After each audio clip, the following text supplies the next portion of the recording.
If you're a person who believes in freedom of speech, you have to fight and say what you feel and let the chips fall where they may.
Whatever you want and then face some sort of repercussions for it later. Hey, fun, son! Nothing else in the world smells like that!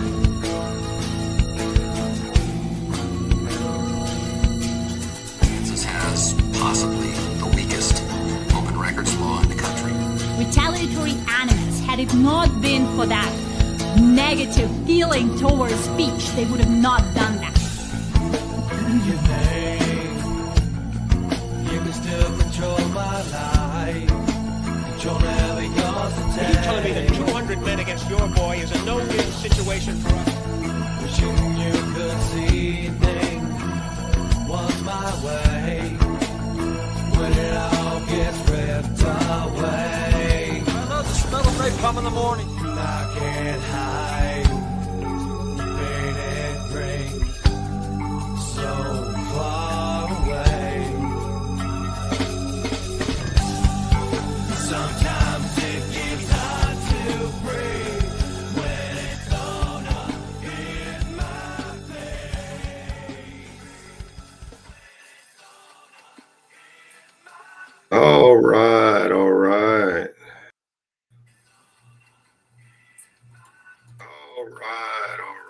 I'm getting some feedback on my end, guys.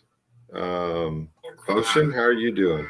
I'm doing excellent. I can't manage to start a show without an echo. Man, what's going on with that I today? can't manage to start a show without an echo. Man, what's going on with that today? I can't manage to start a show without an echo. Okay. Let's take a look at the chat here. You guys all hearing that echo as well? By golly, I don't know what that is. I don't have anything open here. All hearing that echo. Yeah, I don't have anything open. Maybe that's whatever I was on must have stopped it. But Phocion, good to see you. Chat, we're waiting on Justin. He had a little bit of an emergency he had to go run into, so he's going to be joining us here just in a couple minutes. But he's on his way. Man, I pinned that chat down there at the bottom. That judge, he's got a lot of power over an individual's freedom right now. Yeah, he sure does. I really appreciate you having me on, Michael.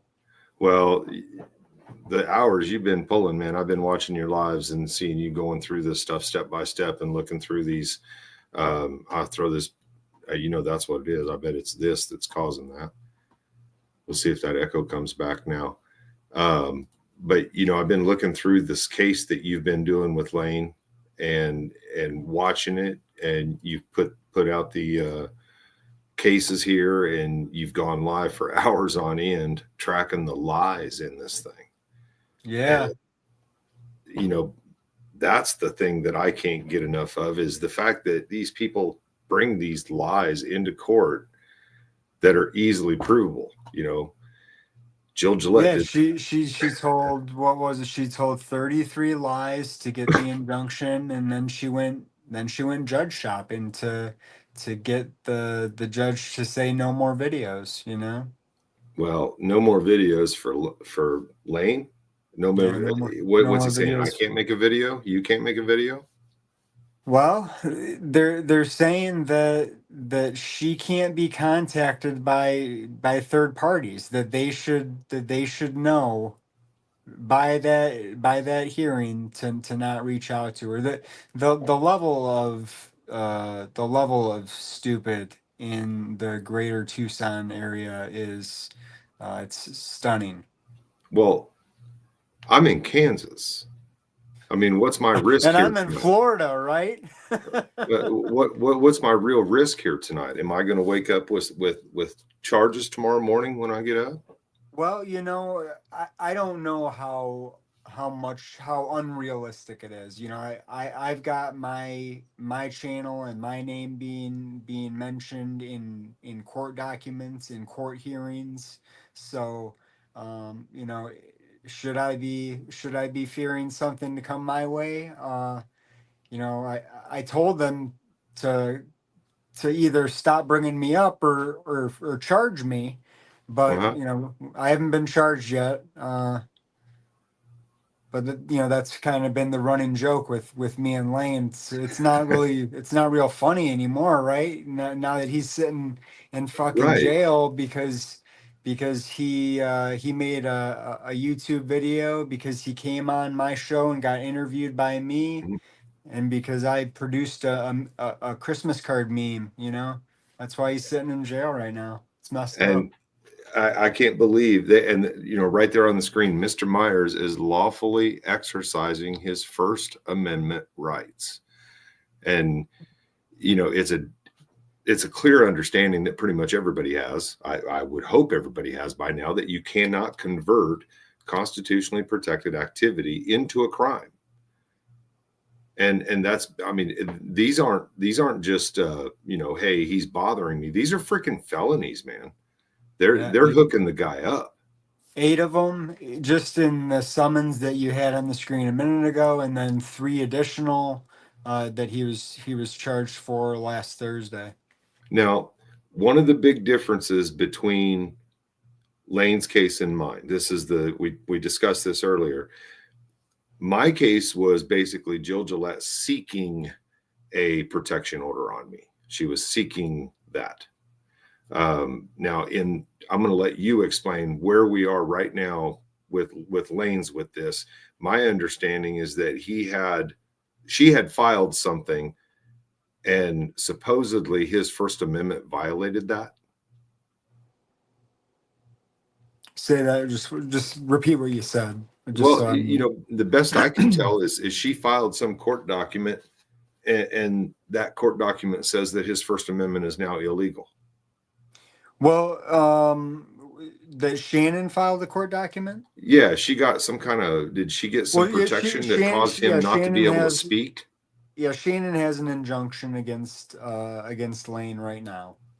Okay, And that's what we're looking for. Is how'd that come about? yeah, so that came about.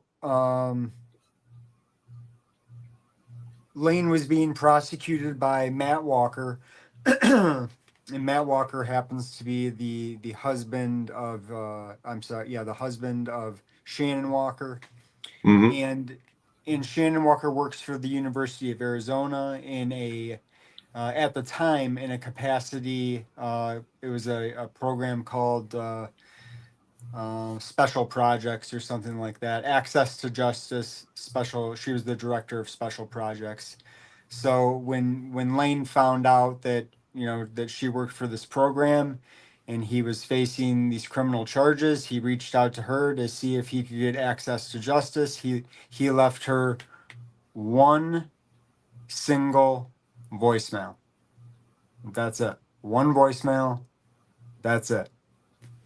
And after that voicemail, she went directly from hearing that voicemail, apparently, to going and getting an injunction against Lane. And she, we dissected that hearing, that injunction hearing where she lied 33 times. 33 times in less than 15 minutes. in order to secure the injunction, and that injunction didn't actually.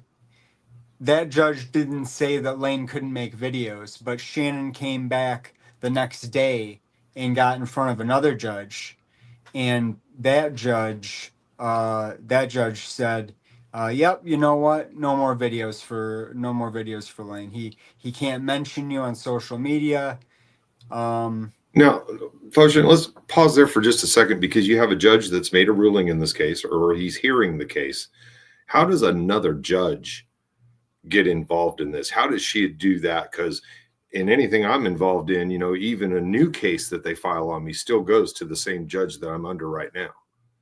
So I'm not sure how it works in civil in Arizona. I know that she came back the next day. The pretext for coming back the next day was that her minor children were named on the injunction, so she wanted to amend the injunction. You can't amend the injunction in Arizona, so she wanted to dismiss the injunction. The problem with dismissing the injunction is then it's a voluntary dismissal, and you can't use the same facts to get a new injunction. So if I'm understanding right, she messed up and named her children. Yeah. And maybe Well, not everybody knew who they were, but she gave the names up. Well, maybe it's even more than that. Maybe that was done intentionally in case the judge said, I'm not going to take the videos, so you have a reason to go back the next day, right? I mean, her husband is the prosecutor, Matt Walker. He is a slime bag. The guy is, he's got a video online that teaches prosecutors how to weaponize disclosure. It's continuing education in the state of Arizona. This guy is sick. It's disgusting. So I wouldn't put it past him to intentionally put his kids up as a shield, because he doesn't care. Just like his wife, he doesn't care. He got humiliated in court, absolutely emasculated in court, and by Lane. Let me be specific. by Lane, and I think that has echoed through the Tucson city courts, and he's become a laughingstock.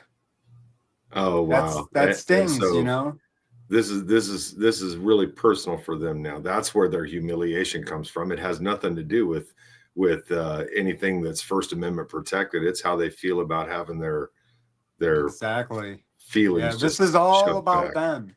This is Yeah. all about them, and the timing of these arrests, right at the time where Lane's appealing this injunction, and briefing is due on this Mhm. injunction. Well, the timing of these arrests seems to be it seems to coincide with the date that these briefs are due.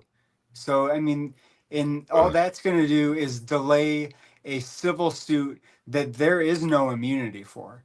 They can't even attempt to assert any immunity because they brought this civil suit in their personal capacity, not in their professional capacity. So, I mean, they already owe this guy so much money. And we're not even talking about the bullshit city charges that are coming Wow. up. This is just personal. They are going to owe him a shitload of money.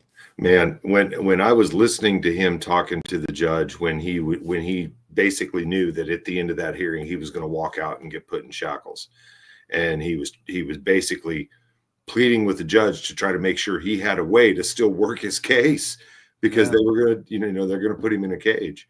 That was impressive to hear a man pleading for the ability to be able to at least defend himself, properly, knowing that he was going to go to jail.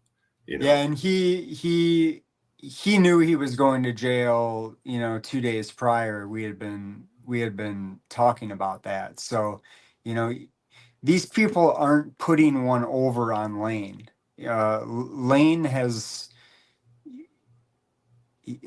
what's going on. You know what I mean? So it's not like they fooled him in court that day. They didn't fool him in court. Now he's still in jail, and that really sucks, right? So please, guys, email the judge. He needs emails. He needs phone calls. Desperately needs them. So yeah.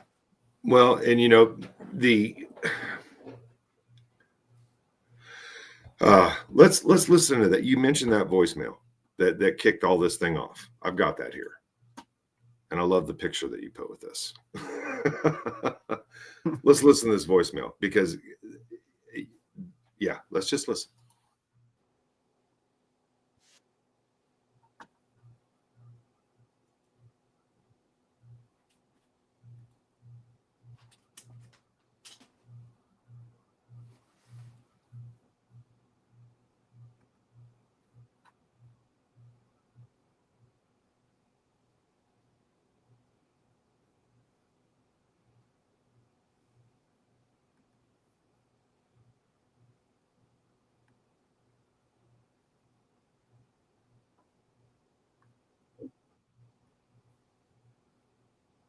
How about this, Michael? How about I play it since we can't hear it on your end? Are you guys not hearing it? Yeah, well, let's do this though. I'll just play it and my mic will pick it up. Okay. Okay. So no, you guys aren't hearing that. I'm not sure what's causing that. Go ahead. This is a public service.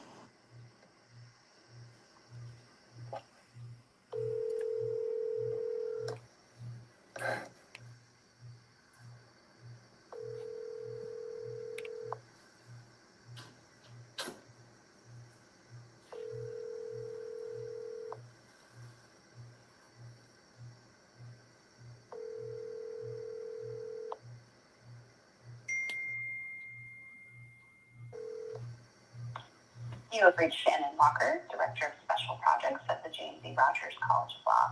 Please leave a message and I'll call you back as soon as I have a chance. Thanks. Hi, my name is Lane Myers, 520-771-2021. I see you're Director of Special Projects. Well, I'd like to ask if you could approve a special project where you help me end your husband's career for being a crooked-ass cop, prosecutor, wannabe, whatever he is, hiding these cops from prosecution. I figured the U of A, maybe Stacy could help me. Maybe I should talk to you or Stacy or maybe one of these. Because, you know, my wife also is an alumni of the College of Law and is actually has taught there. So, like, we got two sides that are about to come crashing together here. So you can help me teach your husband how to follow the law, or I'm going to take his career. So I figured since I'm a member of the community and my wife's an alumni of the law school, that maybe I could get access to the materials at the law school in order to fight for justice, since Stacy's all about justice. So I guess I got to call Stacy next.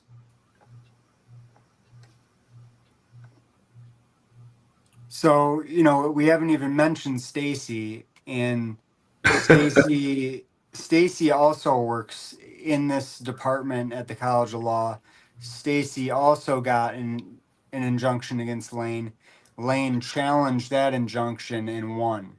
So almost the identical facts, except Lane actually spoke to Stacy twice. So And this is just one voicemail. Yeah, so there is an actual pattern with Stacy, right? He actually got on the phone. She picked up the phone and he spoke words to her. Right? There was direct contact with Stacy. There wasn't a voicemail, there wasn't indirect contact like this. Right. Well, and you know, the thing is, we got up these cases here. This is the one that Jill put against me, but as I was listening to that, it got me to thinking about the emails that I had sent to her that she used as the meaning or as the reason why she had to have this protection order against me. And, you know, I listened to Lane talk about ending her career and things. And this is exactly what I was telling Jill all along, was that I was going to end her career. It's the same exact thing. I'm just telling you, I'm going to end your career if you don't shape up and stop this crap, you know. here, I think, and Jill, I really do have a lot of question about your obsession with ducks, and these are constitutionally protected communications. And Lane saying that, he's going to end her career to a public servant. I don't know. You want to know really the only difference, I think, is so Shannon is like Jill and Matt is like the ducks. I think that's a great way to segue in here. We got the doc joining us here. I hope everything's okay with the family, Doc. Hey, yeah, I was feeling bad that I was late, and then I go to get on here, and I hadn't even had the link sent to me. So I was like, man, what was I feeling bad for? Couldn't even Well, got in anyways. It's streaming to your channel too. I figured you'd be able to find a way in here, Nope, had to get the link sent to me. So here we are. But now we just listened to the voicemail that Lane had left for Shannon Walker, and where he talked about her her career ending at some point, and not good career moves. And I was talking about the emails that I had sent Jill, telling her that I was going to end her career and things like this, and how it sounded so familiar. Right, and there's so many similarities between your guys' cases, you and Lane Myers, and what even to a certain extent with Lane is a difference right out the gate is that that original harassment charge was based on one single instant of that voicemail that you were saying there, and so that just defies the statute of what harassment is, and then also it just defies logic, because you seem to think that if there's any harassing behavior, it has to be some sort of ongoing or at least multiple instances, like a single instant.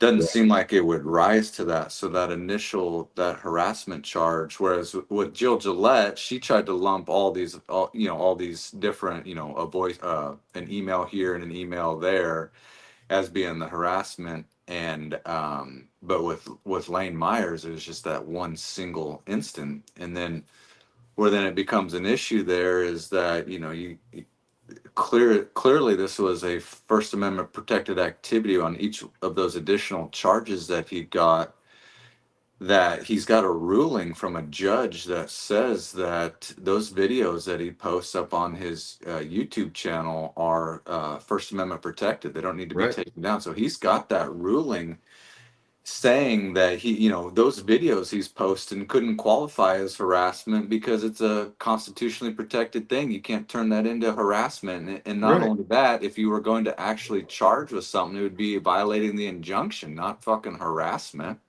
Well, and not only can you not, Exactly. When there's a protected action, a protected activity, it can't be turned into harassment. Nope. We've got this is ARS 132921. This is the Arizona revised statute on harassment, the law that they're following down there, or that they're claiming to follow down there. And what Doc said about that one voicemail. Let me get that in the camera. Big one. Look at that first line. A person commits harassment if the person knowingly and repeatedly, no, it doesn't say knowingly or, it says knowingly and repeatedly. Yeah, I mean, bust. And this doesn't even, and that doesn't even factor in the fact that he's allowed to contact her, just like you and I and anybody else would be allowed to contact her. It just like we were allowed to contact Jill. And that's exactly right. The similarity with Jill there is that you're allowed to contact her. There's she doesn't have some sort of ability to say you can't contact me. Now, she tried to say that because she had supposedly answered one of your questions, that you therefore couldn't ask that same question, but you couldn't ask any further questions as well. But here in this instance, then they have just that one instant that you were talking about. But even still, he could say that in itself is constitutionally protected just as a citizen, but also as a journalist. He could reach out to her if he wanted to, if he was wanting to report on something. Nothing wrong with that. And we contact officials all the time, and from across the country. Hell, I made a call to Tennessee Seapost yesterday, or on Friday. It happens all the time, and we expect to be handled professionally and treated professionally when we call. It's how they deal with the contact is the problem. And, you know, having contact from the public, if that's something that you're not able to handle, you know, maybe you shouldn't take these public positions. Now, that was a big question that we went through. One of the things that Doc and I were talking about was the public official aspect. You know, we know that one of the differences here is old Jill Gillett here. She's an elected county attorney. So that is a difference here, because now we have Shannon, who is an employee of a state university. But in analyzing this, you know, Phocion, we've got down to those state university employees are actually deemed in their own documentation as state employees and state actors. Yep, state actor. She can't. There's no way that she can escape it. There's no way out for her there, and that's what this is all about. You know, Jill at least had. Actually, I can't say that Jill had the integrity, because you did write the emails, right?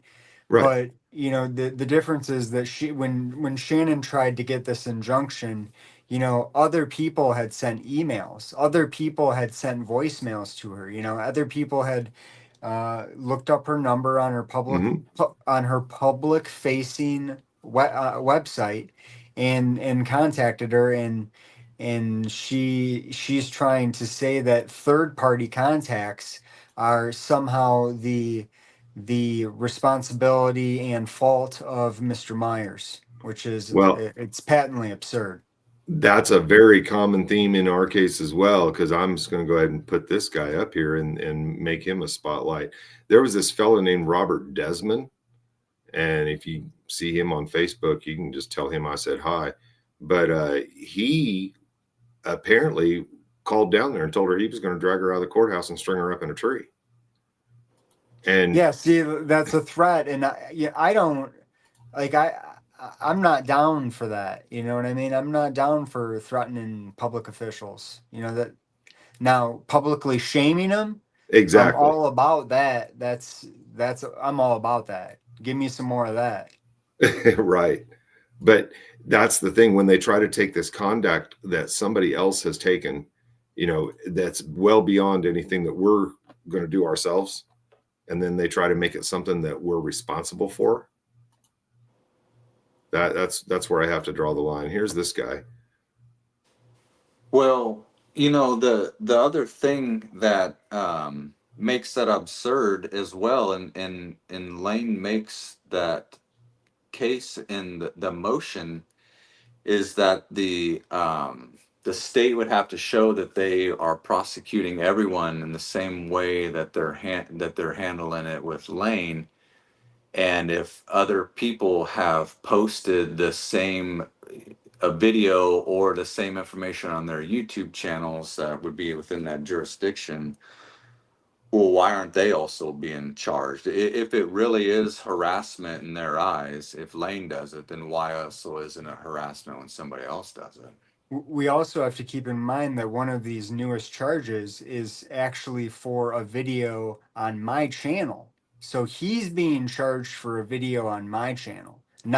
I'm not being charged for my video on my channel. He comes onto my channel and is interviewed about the 14 new charges that he has. It sounds newsworthy to me, certainly. And he is charged criminally. He's charged with a felony aggravated harassment for something that I produced, for questions that I asked. I just don't see how he could be found guilty, and I don't see why this wouldn't be dismissed. It's already been ruled on that his videos are a First Amendment protected activity. Therefore, it should just stop right there. That those additional harassment charges are from, some of them are from those videos. And if it's a constitutionally protected activity, there's no crime. There can't be a crime right there, and it's really just as simple as that. It's not complicated. There's no it's that simple. And the fact that it's not makes you wonder why. Yeah, it sure does. And he makes the case pretty good in that anti-slap motion that it is clear retaliation. And I mean, it's real easy for me to say that and to see that, because I'm pretty engaged with what's going on with him, right? But I like to think that I'm a pretty rational person, right? And that these things that I'm seeing that are obvious to me are also obvious to others.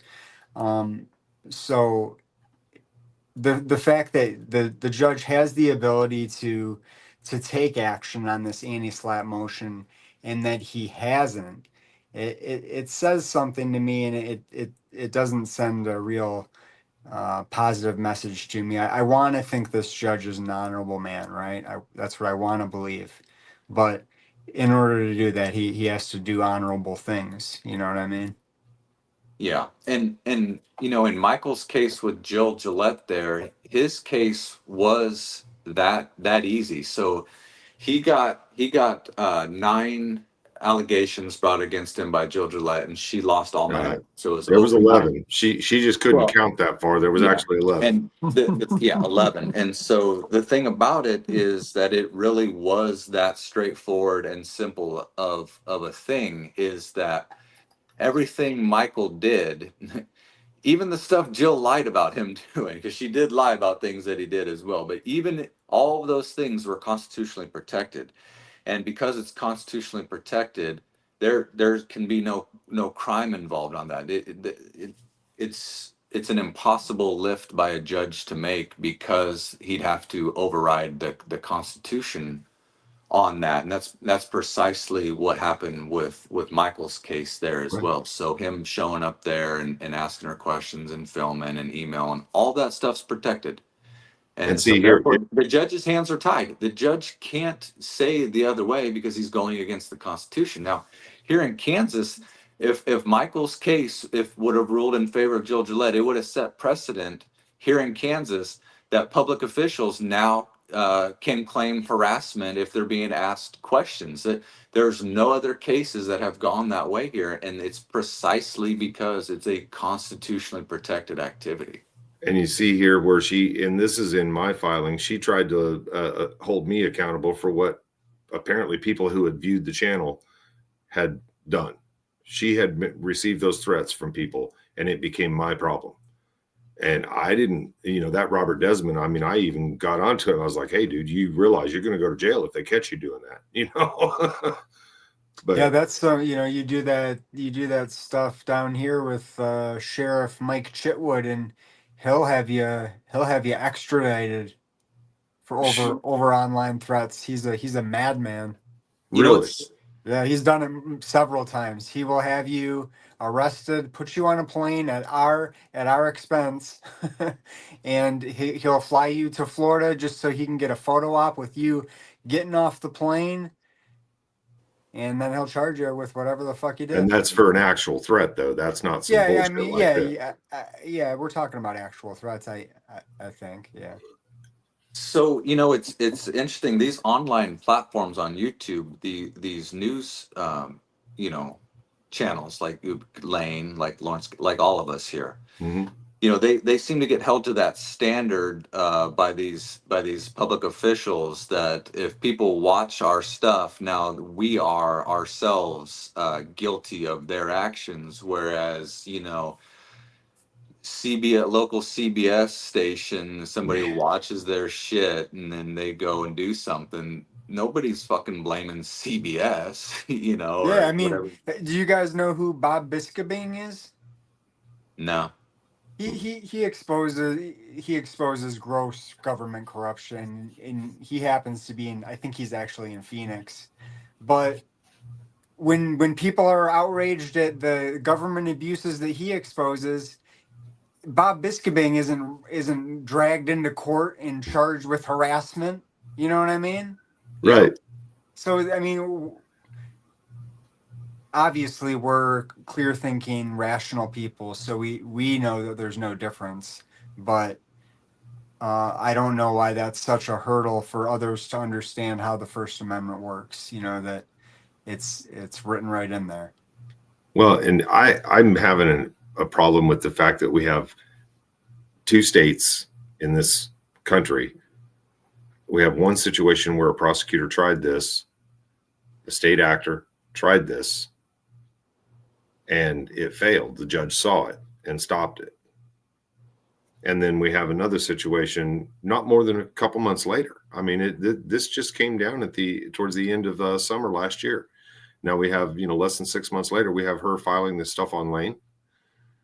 And it's the same thing, but we're getting different results. That's what's not making sense to me, is why are these judges not understanding? Number one, I mean, you can look at the SLAPP law. I mean, we talked about SLAPP, and SLAPP basically is you can't turn a protected activity into a crime and use it as a occurrence of an activity that you shouldn't be doing. Justin and I, we talked a lot about whether SLAPP even applied. Why can't the judges just see that it is constitutional for you to be addressing state actors? Yeah, and when you guys said that, it seemed so obvious to me. Like, well, right. Yeah, it You know what is, I because mean? it's so obvious. It's clear cut. I mean, if the law says what it says, then it's you can't go against that, right? I mean, it's not like if the harassment law says repeated and there's only one instance of Right. it, you can't argue against that. If the activity of you contacting a public official is protected by the Constitution, that's this end of the story. There's no going around that. That's what it is. It's protected, and sorry, you just can't turn that into a crime. I'm sorry, you can't do it, and that's it. Well, and at the point that you've got somebody in jail for free speech And facing 45 years, it's outrageous, man. It's outrageous.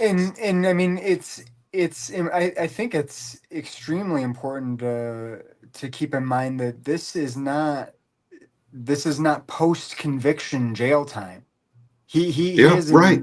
he is in jail. We're days after the arraignment, for Christ's sakes. So it's not that he's been convicted of this, like who just got convicted. Didn't Hendry get convicted? Actually convicted, right, of doing this. So we are seeing this pop up everywhere, and you guys were able to zealously advocate, and beat this thing back. And I think that Lane is very loud, right? And he wants to make sure that these corrupt people, that everybody sees that they're corrupt. And I think it's clear that he's definitely ruffled some feathers around there. Oh, yeah. And this is the way to silence him. And if that isn't definitionally retaliation, First Amendment retaliation, then I don't know what is. Then what is the First Amendment for? What are judges for? I mean, what are we doing here? Well, and not to take away anything from all the stuff that we did, but I got to be honest, the people that we were up against, I mean, Jill Gillett, she's a moron. Yeah. She was a moron. This Shannon Walker, she seems to at least have her shit together a little better than Jill did, as far as the way she approaches this stuff. She's found ways to get it done in ways that shouldn't have been able to happen, where Jill could never have done that. Well, that statute is written so clearly in Kansas that we just knew that there's nothing that Jill could have been the most competent attorney in the world. The statute is written so clearly that you can't argue against it. And I think the same thing applies down there with this Arizona statute as well, with first of all, with that initial harassment charge that got the order, but then the subsequent harassment charges for the videos. To be clear, it was the initial order was a civil injunction. It was not criminal in nature at all. This was a civil injunction. So she didn't. So in the civil courts, there's a questionable difference here. What's her burden of proof there? Because in the criminal courts, they do have a burden to meet there to be able to enforce anything. She still has to prove multiple acts. Right. And it's not multiple acts by anybody. You know what I mean? It's multiple acts by the person that she's Right. getting the injunction against. So she, you know, she lied out her ass is what was up. She said, listen to these other voicemails, which weren't Lane. Look at these emails. Maybe she didn't say that, but she definitely said, listen to these voicemails. Mhm. You know, Man. Why are we even discussing anything about Lane? I don't know who this guy Well, is. the thing about it is that Michael's case and Lane Meyer's case have a lot of similarities. So uh, that kind of got our interest in it because we wanted to kind of just explain and show that similar case, similar arguments, although in different states and whatnot, that you know, Michael was able to win his case, and we think that there, because it was so similar to Lane Myers, that we just kind of wanted to let people know that there was an actual case with a ruling here in Kansas that basically would kind of shows exactly what is happening with Lane It's the same in occurrence. terms of these constitutional protected activities that were attempted to be made into crimes that actually had to go in front of a judge and be argued out in front of a judge, where the judge didn't even he didn't even really, he had to be educated at that point about it all. Pretty amazing, actually, watching it. chilling. Yeah. But you know, at the same time, you know, it's, you know, a lot of these criminal judges they don't deal with First Amendment cases and First Amendment civil cases. So it is still surprising and shocking that a judge is an attorney, which is an attorney, and would still need to be kind of educated on the First Amendment like that. And that maybe that's what's going on here. Maybe there is a certain degree of needing to be educated on, specifically with the further harassment charges for the videos that were posted online. And these were just things that were just saying, like, supposedly just mentioned her name on one of them. And then also, I guess there was like a tab up or something that had her name. But either way, these videos are the First Amendment protected activity. And so the fact that those charges are still pending right there, maybe there's just some explaining that needs to be done. And as Michael's case shows, it's not a complicated explanation. It's kind of the point of it. It's not a complicated thing to grasp, that once you understand that you are allowed to post stuff and report on stuff, public stuff, you can contact these public people. Therefore, it's protected. It can't be made into a crime. Exactly. It seems like it should be more complicated, but it really is just that. It really is just that simple. Why isn't it simpler in the court? Michael's case shows that. What's that? We should have a judge's seminar. Yeah. Well, Michael's case shows that. And so if anybody's interested in going and reading a little bit further to see how it does apply to Lane Myers, if you really are interested into that depth, read it. It's pretty straightforward. And, you know, the judge in his ruling went through, case by case, knocking them down, dismissed. And it was all under the lines of the way the statute's written, and B, the constitutionally protected activity. Yeah, this one with all these felonies and everything, this just floors me. You know, to-wit voicemail. You know, he left a voicemail, and now that's a misdemeanor there. A posted video is a misdemeanor. A posted video is a misdemeanor. Here's another posted video. Yeah, and they released 80 pages of discovery, which was police reports, and it had some of the emails that both viewers and supporters of tyranny were sending Shannon. But in this discovery, you see that I just lost it, guys. This is terribly embarrassing. Well, you're talking about all the emails that they disclosed in their discovery that they had been receiving from across, all the different people that knew about this and that were reaching out, obviously discouraged because of here's a guy that's doing no more than just expressing himself to state actors, and he's having injunctions put against him to try to tell him he can't talk anymore. I mean, how the hell is that supposed to work? That's exactly why we rebelled in 300 years ago. Yeah. So in these police reports, though, either the police officer makes the statement in the report, or Shannon makes the report to the police officer that she is Mr. Myers' ex. So that automatically elevates things, right? It turns into one of these domestic situations, right? Now the pretext is this is domestic. This is Mrs. Walker's ex. What? What? Mrs. Walker's ex? Huh? So this is in the police report. This is all these new felonies are coming out. They've the level of deceit and underhandedness is unreal. Well, yeah, exactly. And that also happened in Michael's case as well, where you had Gillett saying that he followed her out to her car to the point where she couldn't back out because he was standing back behind her car and like looking in her window and stuff. And Yeah. then we just turned the video on because it's all recorded. We had it all recorded, turned the video on. Michael doesn't even get 50 feet from her car. She drives off. We're not even aware that she drove off. We're like, our attention's over here talking to this guy now. She drives off. And to the point where Jill had to get back up on the stand and go, "Oh, you know what? My memory just didn't serve me correctly on. I didn't lie. I didn't make it up. I just thought it was something else." And it's like, you got to be shitting me, lady. Yeah.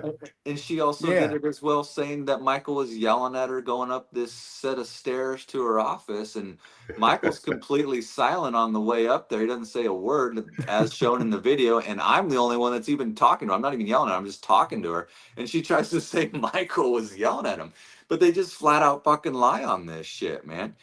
It's like they act like they didn't have knowledge that we had a video camera. And Exactly. They act like there's not an objective record.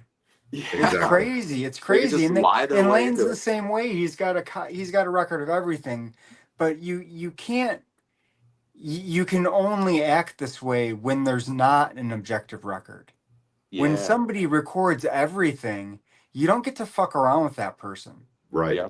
Now you know why they just try to accuse us of, you just want views and clicks, because they want us to stop recording them, because they're used to just fucking lying on this shit and getting people in fucking trouble.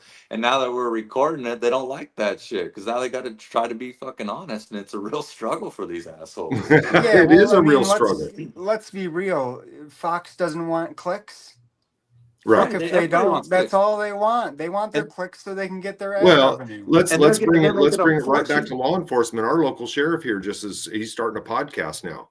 You telling me that he's doing that and he doesn't want people to see it? He doesn't want it seen and getting out there and shared? Oh, come on. Yeah, really. That's the whole point. That.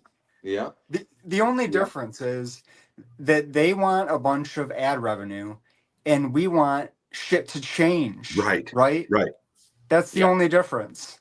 And I doubt, unless you've got hundreds of thousands of viewers and you're millions of views a week, you're not making a living on YouTube, man. It's just not happening. Well, exactly. And these cops around here, they always accuse us of the clicks and views, guys. That's all you want. And then they'll turn around and talk to the local paper, LJ World here, and it's like you're talking to the company that their whole survival exists on finances of actual clicks and views, and you're perfectly fine with you're like overlooking that. Oh yeah, clicks and views. They need the clicks and views to survive, and yet they freely talk to them. And it's obviously because those local papers are just mouthpiece for those assholes, whereas we actually show the fucking truth. And it's outrageous because all of these people are the ones casting these accusations. It's these newspapers, it's these larger news stations, it's the public officials, and they're obviously casting it because what we're doing is effective, right? Mm-hmm. It is. Nobody, the public shaming is really, it's all that works. I mean, do you guys know even the lawsuits, are people changing? No, they will be leery around those that know how to do that. Know how to sue and know how to bring the case and win the case. They'll be a little less likely, a little more. I mean, the give you an ACLU example. violated your rights, for Christ's sakes. Right. But I'll give you an example. So the Douglas County Commission, I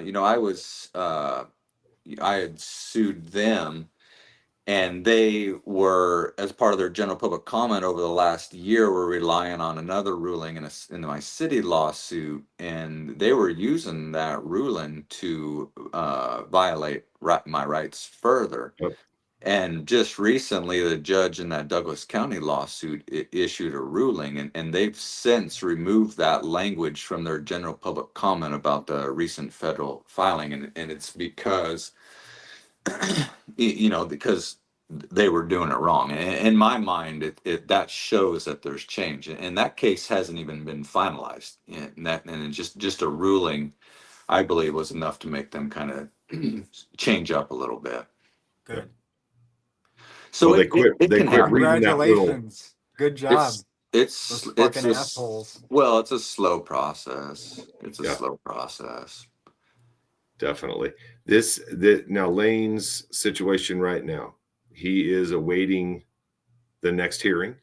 Yeah, so Lane has a bond hearing on Tuesday.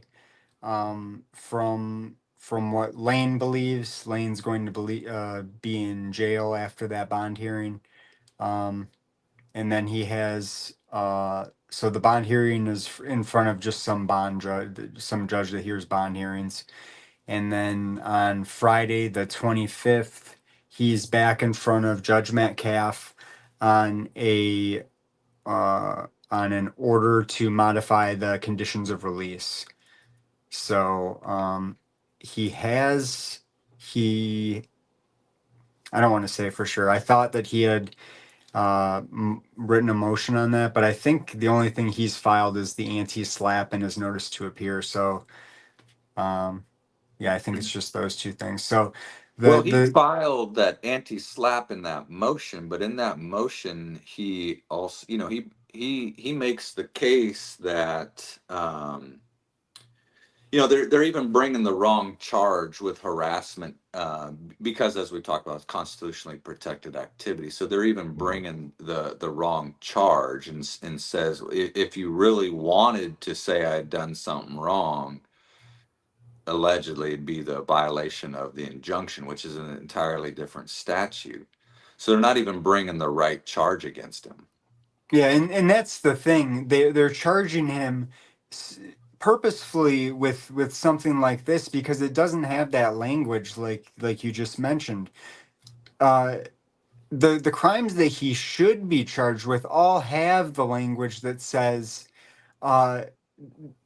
this does not apply to constitutionally protected, activity. So, you can see that, I mean, they're not dumb. Well, they are dumb, but they're at least trying to manipulate things to such a degree that they say, oh, well, there's not even a provision for that, Your Honor. Right. Setting aside the fact that they've never spoken to each other ever. They've only ever been in the same room together in court hearings. Yeah, well, and that goes back to, the language of the Arizona statute down there that for the harassment charge, it has to have seriously, there's a series of things like humiliated or cause mental distress or Right. there's a couple other things, but the seriously part of it. And so you're saying that, they ain't even been in the same room as each other. And so to think that there's any kind of like serious, I guess they would say threat, and they haven't even encountered one another. That's not to say you can't seriously threaten people online. I'm not saying that. You certainly can, but that's not what happened here. These are just, voicemail and some emails and some videos posted online.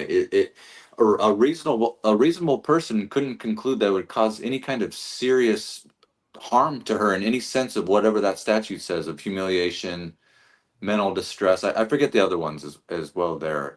But it doesn't matter. The fact that it's rising to some sort of serious level of this, it defies logic. It defies reasonableness. And that was another thing with a parallel with Michael's case there, is that, that we got it dismissed, is that, you got to convince us of some evidence. It can't just be some kind of subjective thing of you saying that you've got some sort of severe, the way that the Kansas statute is written is like severe, like mental distress, and that's more than just reading something and then being like, oh, it has to, it would do something to you. You would genuinely feel, have that fear and be like huddling in the corner, cowering in the corner, that kind of a thing. Now, the statute there in Arizona says, it has to cause that like a serious rise in that, and it just doesn't seem likely that could happen strictly from some videos posted online, and which are constitutionally protected, and then a voicemail. Those are like reasonable things that you can expect to happen in your day-to-day job. Is that you're going to get a voicemail, and you might get some stuff posted about you online. That's not an unreasonable thing that can go with that job there. So I think that's a heavy lift too that the judge is going to have to overcome on that too. I don't think the statute accurately describes what happened there. Yep. And I want to say Bipolar Trip podcast, that was an accident. He got accidentally clipped out. I don't know if you guys even saw it. Some dude named Greg was in here talking some shit. And so I just got rid of him. I don't usually do that, but the kind of shit he was talking didn't need to be brought up in here. So. And, Lane's got plenty of enemies. So, if you think about it, we're talking about harassment, right? Mm-hmm. So, it's certainly, you don't have to strain logic very far to think that there are people that are trying to do harm to him, and maybe a good way of harming him is threatening a judge or sending a voice, is doing the things that they think that they can blame on him. There's so many arguments that can be argued here from the reasonableness standpoint. Mm-hmm. And the biggest one is, I'm not responsible for other people's actions. Exactly. 100%. You can't ever. That's that when that Bob, when he put that crap up there, and they tried to blame me for what he had done. Yeah, that floored me that they would actually even try that crap in court. I mean, that's what insane. We learned that crap we learned that in grade school, that I'm not responsible for what the neighbor does. Right. It's almost like if they're trying to say like incitement, and then you just have to go pull up the video and be like, okay, point to here in the video where exactly somebody was incited to do anything. Like, there's nothing that we say or do, even if we were saying and doing it, that would. Everyone is responsible for themselves, man. I mean, which is crazy if you think about it, because the live streams that I've had over the last 3 or 4 days or whatever, the whole live stream, I've been hammering the point. Please reach out to the judge. Please call. Fill his voicemail. Call. Email. So it's okay for some people to say that that's something you should do, but other people, they're charged criminally for that. Exactly. And that's part of what the statute there in Arizona says, that the state is going to have to show, or the state would have to show, that they were treating everyone in the same manner that was doing that.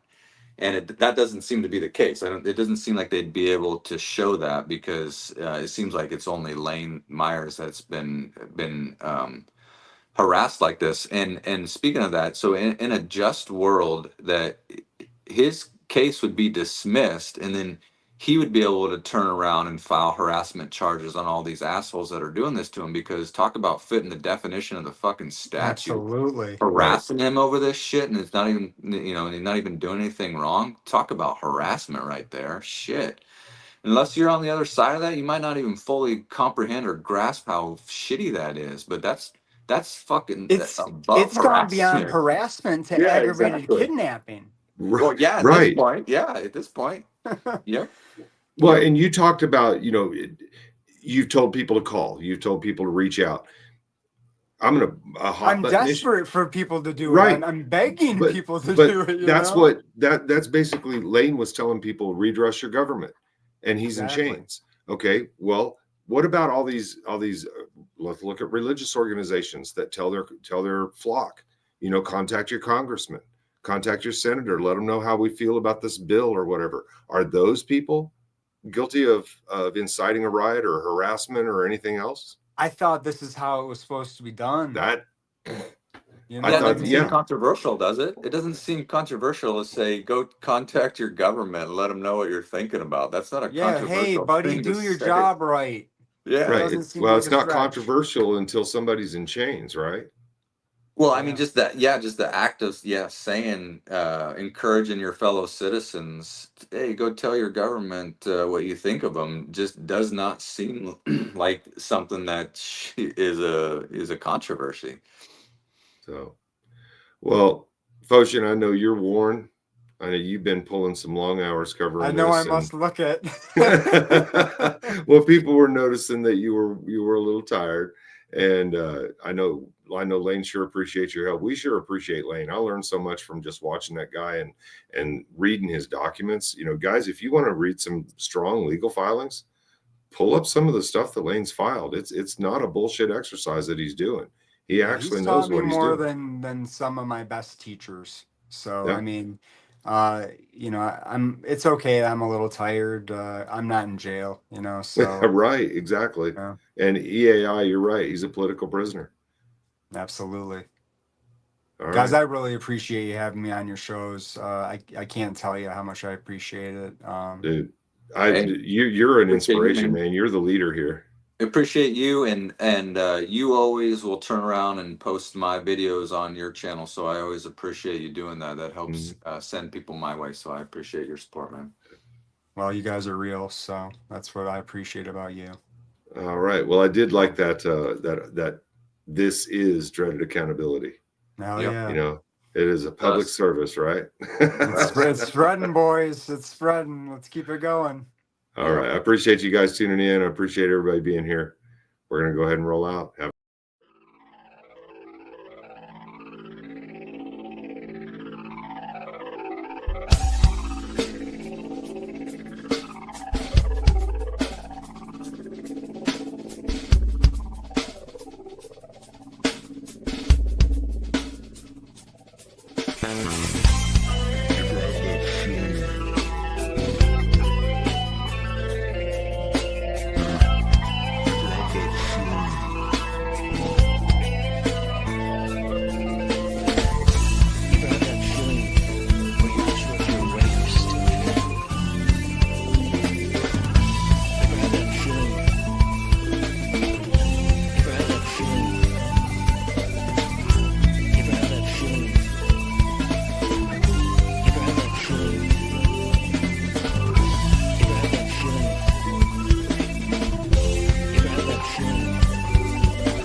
You can't win that.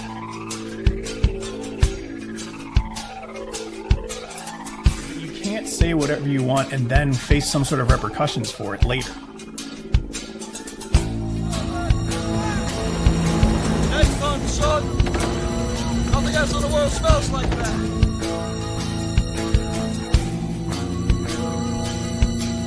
Kansas has possibly the weakest open records law in the country. Retaliatory animus, had it not been for that negative feeling towards speech, they would have not done that. You think you can still control my life, control every thought that telling me that 200 men against your boy is a no-win situation for us. Wishing you could see things was my way. When it all gets ripped away, I love the smell of napalm in the morning. I can't hide.